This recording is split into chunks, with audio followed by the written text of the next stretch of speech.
افتادم در یکی دیر کهن، راه بیدید آشنای این سخن.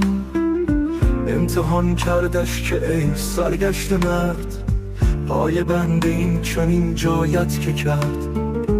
گر در این دیر کهن منزل کنی، پوشش و خور از کجا حاصل کنی. راه بش گفت این سخن از من خطاست، از خدا پرس این که روزید خداست.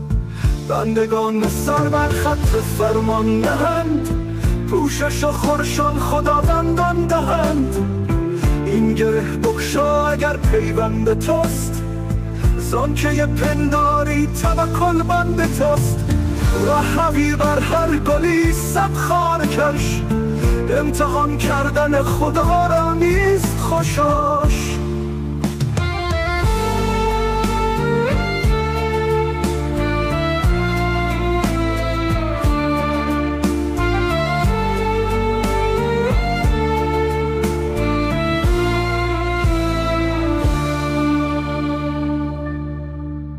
بنده باش و هرچه آیت رد مکن، جز رضا دادن طریق خود مکن.